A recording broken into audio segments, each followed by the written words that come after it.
puissance ya liloba eleki ya lisasi bandeko balandi bino nyonso bozwi libaku malamu ya kolanda biso esengeza ya koyeba ke boza en direct ya Sarato la télévision pour bo comprendre kaka toujours actualité politique ezobenga biso actualité ezobenga biso donc lelo toza na trois grands sujets au photo lobela yango c'est un sujet à débat mais un co-débatteur nous présentons des esquisses au a commis avant donc toza on a pour te expliquer qu'est-ce qui nous est arrivé mais au moins il est parti avant que nous soyons là et vu que le débat moko akenda qui pour komari avant biso to ya mandeko Mustafa Zaïrois azara mutu normalement la mutu ya mouvement citoyen mais du coup to moment on est vraiment trop résistant mais bandeko mouvement citoyen bazara na makamroloba parce que bango baza apolitique pour de vrai mais bango ba dénoncer kaka to lobela ba sujet oyo. Pourquoi le gouvernement anticipe les eaux milakate dimanche à Pâques l'équipe de l'autre émission lundi bolanda biso. Deuxième, Abraham Lwakabwanga, directeur de la presse présidentielle au Baouti Kolongola. À côté de guerre, on a des journalistes, ma confrère na biso oya cité qui balère à Moïse Katumbi, Peter Chani, Pero Louara, Stani Boujakira et puis Élisée Odia. Il y a Misatu. Conflit entre gouverneur Gentini Mobila et vice-gouverneur Néron Boumoumoum. Vous comprenez, hein? Mustafa, mbote na yo. Mbote ndeko Steve. Bonne santé. Nzamba ko batela tozali na bomoi. Vous avez une résistance toi dans le mouvement citoyen. Gana li congolais. OK. Étant congolais, Nathalie Mangumba politique nyo Somalie na kata mboka na monisika na mteo kendete. Parce que mon côté ça fondé na idéologie. Nous sommes fondés sur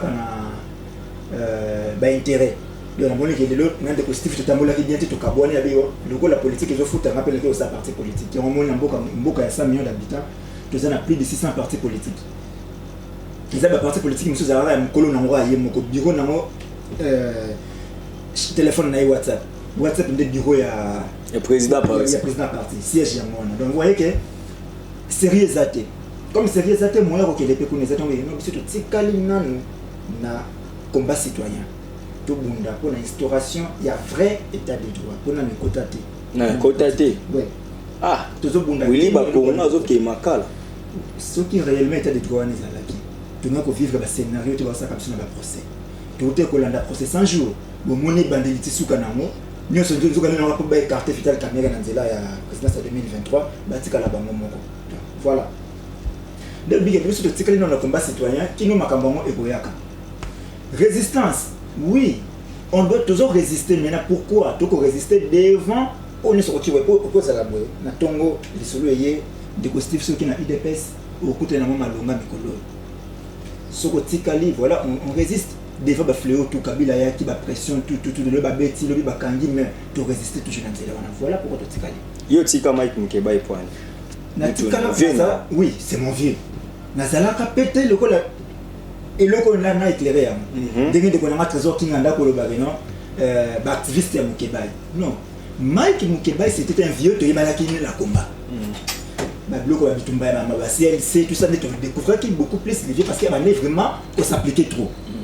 Donc ba ko kangaye. Na kanisa koti boba kangié le 16 septembre 2019. Mais na kati parler de la justice na ba ke le komoro ke modèle bakangeli ezali na violation ya mobeko et biso étant ba citoyens normaux étant ba congolais ba ko toko telemela to lingi démocratie alors la vraie démocratie to ko porter combat na ye voilà pendant temps oyo alaki la boloko biso to tikala ki libanda to bande ko porter combat na ye de manière à ce que combat na ye et kamamate le ko la ye mutakamabi tango abimi to tikali nzela na ye. Voilà. Bobé banate. Il est comme moi. Babel ngami ensemble pas Moïse bino bobangi. Non nazala ngai tu dois ko solo na kambo politique te. Surtout fadinga ne to solo la mboka. O ba conviction politique ça tu dois ko solo la ngote. Donc on met maman ensemble. On avance. Mustafa Zaïrois. Pourquoi vous combat Zaïrois alors que tu es en Congo? Yo na ba boké tu ndenge moko. Banda na botama kino lelo na ba pesa ma carte d'identité. C'est le recensement Facha a raison. Carte d'identité à sous que pesa maka na mboka oyo et à la Zaïre. Na yo da Zaïre. Non quatre. Le tout tikali no bazé. On mokolo ba changer pas biso de monde que non. To suivre la carte d'identité il y a solo ba Congo là. To comme ba congolais. Mais là on a ba nini ya comme même si on a la République démocratique du Congo, c'est le rêve à Moselle les pères. aye na bateau ya yaki na bango falaki ay côté ça na mboka le bateau bazo le pays infiltré des choses comme ça et vous la place na mutu bateau babetela ka maboko il même son erreur le bien comme que Fatia na raison pour le recensement azani na torté mais asalango au courant mandat na ye aroki ko latisa yango te na organiser l'élection qui non avant organiser l'élection faut passer la recensement wana ndi akosi te un peu ça yo carte bato bazana besoin de carte d'identité pays à 100 millions d'habitants t'as la recensement Basile oui olongo Basile ancien ministre intérieur na sali mission sanga Steve yo yebinga leloté nazalaki ministre intérieur pour bobanda ko sa mambo ko senga 10 ans donc so ba bande on est na 2021 il faut 2031 ni ba ko sa la recensement ya bien moni ezana bato mususu bazo lobandika mbo attends a lobby makamba ba fonction assumant la république et a lobby makamba bongo et ça liso otali âge na ye otali ba fonction assumant la république vous regrettez pourquoi un certain moment vous soutenira bato bongo les mieux zeli à 2011 mieux zeli à 2011 et oui que ndeko Basile wana après que la mieux zeli à 2011 donc va nommer na Kabila bakati ba l'extrait Kabila ya mabe Kabila za kitoko Kabila za bien le mutu bongo déjà koyoka kama makambo ye mongo lobaka on peut pas donner crédit na makambo lobaka même musu to bazana o la crédibilité dans le lobby que mutu bi était yeso le lobby que mboza information mais côté la ndeko Basile lobby anti Kabila avant-hier anti Kabila hier donc pire kabiliste ko lekana que Shada Yemi lelo a comme Tshisekidiste c'est que lobby tant yo comme place wana a comme plus que yo donc ce sont des bateaux yo kati mais on a besoin il y a une carte d'identité mais ce qu'on a problème les amis ça il y a liboso boké des recensement na mboka na biso ka situation to za na molelo o ba frontière to za ko fungama la frontière to za ko fungama Rwanda kota ka era lingi Uganda kota ka era lingi Zambie kota ka tangwa lingi même Soudan du Sud à kota ka tangwa lingi et c'est dans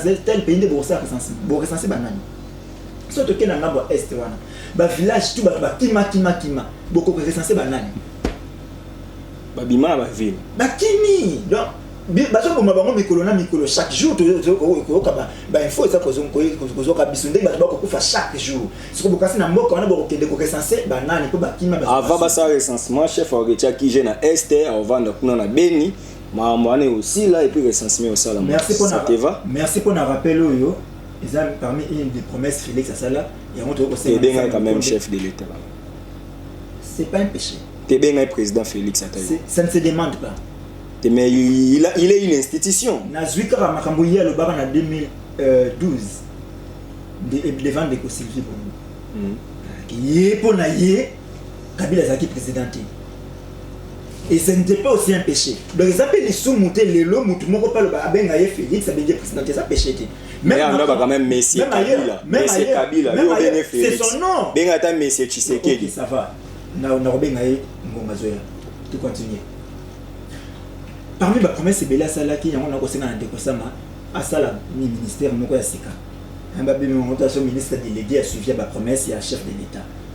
Il y a la promesse, on est chef de l'État, Salaki, tu sais, et vous savez, la constitution, elle prévoit ministre délégué. Et ça, la ministre délégué en charge, il y a les promesses, le chef de l'État. Parce que ça n'est de trop. On a le bamon, le barak qui a posé Santaka, mon konziamboka, mon colokini, mon côté na Est. Au second, période à Zouaki na ndenge comme lelo ba atrocité comme encore makasi qu'avant et je me demande que un chef de l'État toté Kabila a raison ou Kabila n'était pas aussi si mauvais n'était pas non Kabila était mauvais mais je peux dire maintenant que Félix est plus mauvais que Kabila waouh parce que pour l'angana soutenir Félix lelo faut na banda d'abord koyeba à corriger ma bena na reprocher na Kabila. Nene na reproché na Kabila. On vivait mal. Batubalia kamabe, balala kamabe, sécurité, l'autre côté. Donc on dirait tout ça pas na bisoté. Mais lelo, tant même makambo na reproché na Kabila na kutango fois 2. Hier zalaki awa ba service ya sécurité ba ko créer les problèmes. Si ça a besoin ba monique non mkolona olezaki bango, olezaki régime en place, ba créer le problème. Mais lelo c'est la même chose qui continue. Et ce qui est grave maintenant, le batubandi aussi là mon bango moko. Vous na tombe le bio no bakangi mukonza ba ADF, parmi bakonza ba ADF wana ba moni militaire à Lucha. Ah bon? Donc moi que bango mo bandi ko créer le bio même makambo to boya ki lobby c'est ce qui continue aujourd'hui. Et comment nanga Quand Makambo na boya qui lobby le n'est que soutenir Félix, pourtant Makambo zo continuer ce qui n'a évité pourquoi on a combattu Kabila. Donc son moni lelo mutu nyonso bande ko lutter. Période à Kabila. Alors que Mboké bongi parce que Félix est là, c'est qu'il y a deux choix. Soit à éviter pourquoi combattre Kabila, soit à Somba Minaye, c'est fini. Mais yo za Moulouba. Oui. Comment il y a Moula Kalambay. Moustapha Kalambay. Ah bon, na zo la on peut pas sanction na INPC mais na tribalisme était. Pourquoi ne pas soutenir ton frère? Tout Congolais est mon frère. Mais Balouba moi tribalisme ezala. Moi genre moi bolingani mingi wana. Moi je comprends que ngana za vrai Congolais. Naza na papa Mukombo, maman Muluba. Et natambola na ba Kombo mibale wana, ya Congo central na ya Kasai. Ce qu'on a aucun de wapi, na kende na Kasai, to na kende na Congo central, donc na tikali Congolais. OK. Na tikali Congolais. Donc meilleure façon Félix Olukato soutenir yé. Et ça a corrigé des erreurs à passer. Mais tant qu'ils continuent à erreurs à passer, on va dire que c'est le même voyage touristique, na bana, na famille, na bon à l'état. Et vous voulez que tout soutenir en non, ça ne peut pas passer. Non mais là aussi vous exagérez, bah tu as la bino ba image ya Laurent Désiré Junior à Tambola ou na tapis rouge na lobo wa papa na et ça qui période. Et Anthony Tshisekedi na moi visite de courtoisie pour kutana kaka na président Paris Saint-Germain. Il y a un salibio muté ma place. Mon problème est ça sur te mito banda copier au sam. Pourquoi te combattre Kabila? C'est parce que Kabila faisait mal. Ayande au sam abi. Kabila annoncé azamu ta forêt. Kabila azalaki boy. Kabila azalaki boy. Tu vas te combattre akende pour que tu aies ça là. Plus que yé, mieux que yé. Mais tant on va dire ça là oh ya salaki bon nous justifier on a oh ya salaki. C'est qui vous a plus médiocre que yé. Mais Kabila Anthony Tshisekedi il est le premier jeune congolais. On est banderole. Le premier jeune congolais ça me fait très mal parce que oh ngana oh le long matin dans le bien moi est-ce que vous savez que Anthony Tshisekedi c'est l'homme Makambo libota na bango moko balobaka yango que les enfants de Félix ne sont pas congolais, sont belges. Il y a une de ces interviews le bac le corona qui banane ba kokota Makambo mboka te parce que ils n'ont pas la nationalité congolaise. Ils ont la nationalité belge. Et c'est pas un péché, banane ba la belge. Partant aussi de la nationalité, ils peuvent aussi renoncer à la nationalité belge pour recouvrir. Est-ce qu'ils ont déjà renoncé à la nationalité belge? Il aura voulu contrôler la noya moi mais botika moi na batu kasi comme tel le cas botika ko China mamba politique parce que un belge a accompagné le chef de l'état congolais au Qatar. En qualité de qui? C'est ça maintenant le problème. En qualité ya mutu tant muso azani wana. Biso to ke batu ko signer ba accord ils ont concerné nation congolaise. Batu ko signer ba accord ils ont concerné ngai na yo ba congolais puis batu na mbongo na biso ba congolais et na carte délégation il y a des belges. Yo futa un peu. Mauvais, yo bien bon citoyen, au foot la taxe d'une manière ou d'une autre. Est-ce que y a un transport na futa qui na tongo kona lo ngabisika na saiki na ya la taxe à l'état ça. La taxe indirecte quoi. Tant on a sombi attaque crédit na téléphone photo benga. Crédit taxe à l'état ça na carte. Donc comme même beaucoup na biso les sumba tu na ona au futa ka impôt futa là.